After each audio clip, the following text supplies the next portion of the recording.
What's up, it's Auto Handles, and in today's video I'm going to be talking about Jayson Tatum.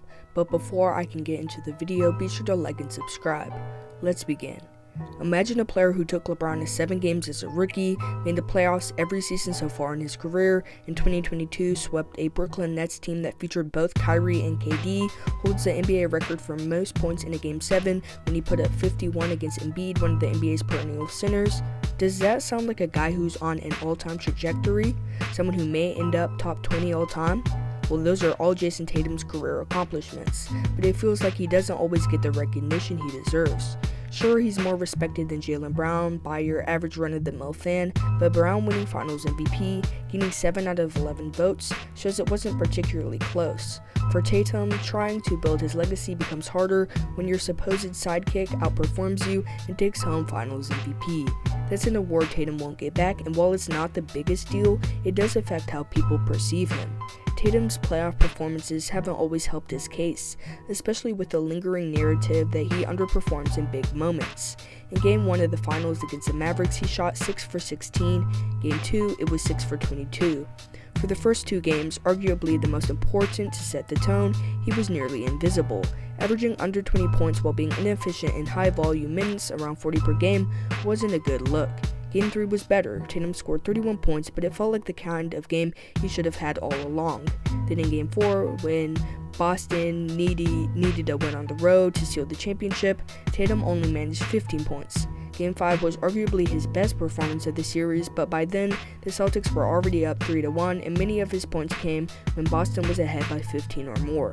When comparing Tatum and Brown, recency bias and name recognition might lead you to believe Tatum had the best overall series, especially since Brown had a cold stretch towards the end. But the reality is that Brown stepped up in the crucial early games, made defensive plays that were really important, and was consistent when it mattered most, along with key players like Derek White and Drew Holiday. None of this is to say that Tatum wasn't essential to Boston's championship run, but the Celtics would have won even without Tatum's standout performances in Game 3 and Game 5. That's the thing that seems to turn people off about him. He has the accolades, but when you watch him, it feels like he defers to others, letting players like Brown take over, even though they're not supposed to be the generational talent on the team. Brown winning Finals MVP was fair and well-deserved, but it adds another layer to how people see Tatum's career trajectory. I think history will remember Jayson Tatum fondly. I believe he'll win multiple championships, and hopefully in the next Finals appearance, he can leave the inefficient performances behind and finally get that Finals MVP. And I know I say this a lot, but there's always a passing of the torch moment in basketball.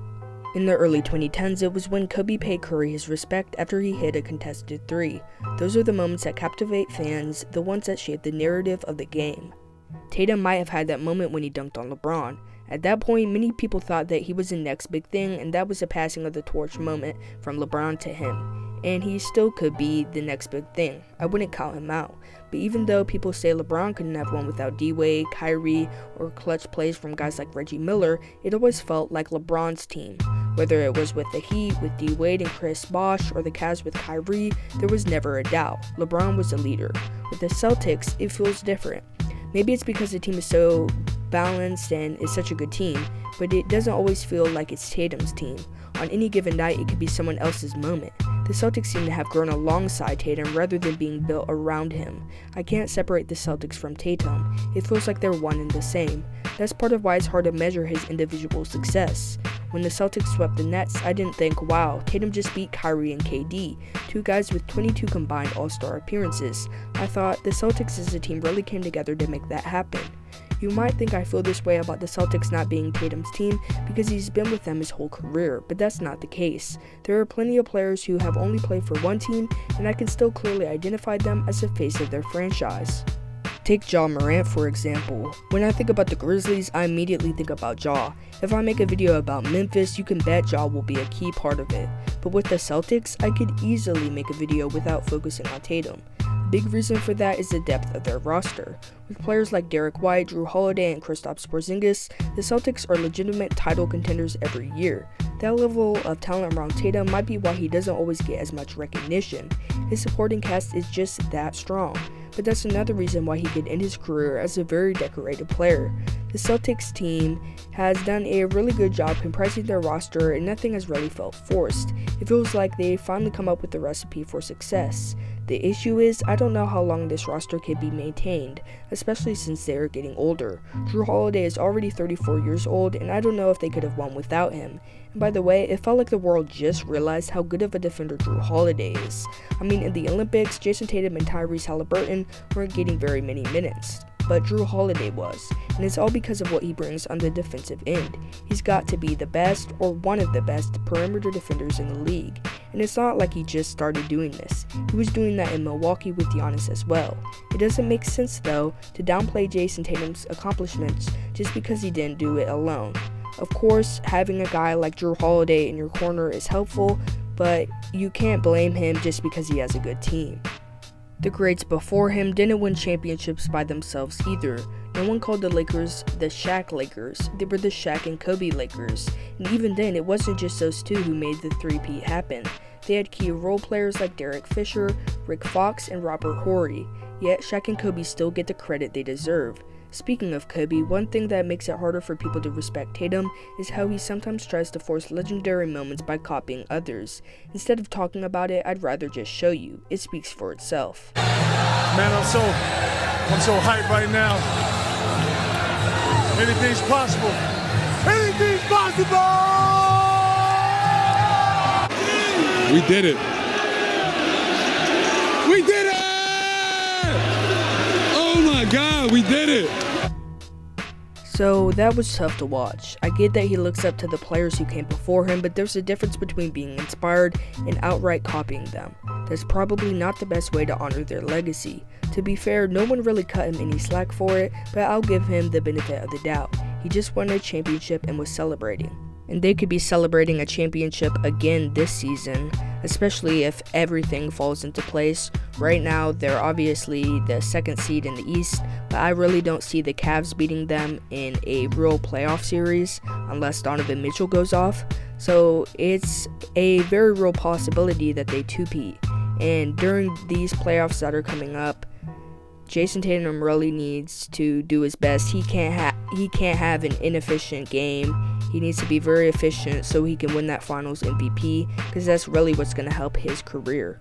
And it should also come down to pride too, because I get that basketball is a team sport and that the Celtics also have a very team-centered basketball approach, but Jayson Tatum really shouldn't like Jaylen Brown winning the Finals MVP over him. He should really have a chip on his shoulder trying to prove that he actually is a superstar and that he is a leader of the Celtics and that he is a number one option on their team. Right now, Jayson Tatum is averaging 28 points, 6 assists, and 9.5 rebounds. And I feel like a lot of people don't give him credit for actually playing the power forward position, because obviously you have guys like Kevin Durant who also play power forward, but they're more of a small forward if you really think about it, because obviously they might have a tougher time grabbing rebounds, especially KD because of his thinner frame. But Jayson Tatum, during the finals against the Mavericks, he really didn't get credit for all of the rebounding he was doing. He did a good job guarding Daniel Gafford and Derek Lively, and your average fan probably doesn't think about it, because you think of Jayson Tatum as a more on-ball player, and you really don't associate power forwards with being on-ball. But he's kind of like KD in that sense, where he's playing more of the power forward position. But the only issue with that is that he didn't get to guard Luka Doncic, and so Jaylen Brown got the credit for locking up Luka Doncic and not Jayson Tatum. And to be fair to Jayson Tatum, he was doing a good job trying to prevent lobs to Derek Lively and Daniel Gafford, which Luka Doncic does love throwing lobs to those guys, but Jayson Tatum did a good job stopping those. But your average fan isn't going to give him the credit for that, and all you see is that he's not guarding the other team's best player. and maybe he might want to transition to more of a perimeter role, not just offensively because he already does that, but prove that he can guard the best perimeter players in the league. Now, if Jayson Tatum does make a transition like that, it doesn't really make sense from a team perspective, but from an individual perspective, it could make sense. But the Celtics really already have their perimeter defenders set in stone. They got guys like Derek White, obviously Drew Holiday, Jaylen Brown. The perimeter is pretty much covered. But Jayson Tatum, he just needs to prove that he could be a good rim protector and at least make up for the fact that he's not guarding the other team's best players, because obviously this league has a lot of really good guards, and when you're not guarding them, you might not get as much respect.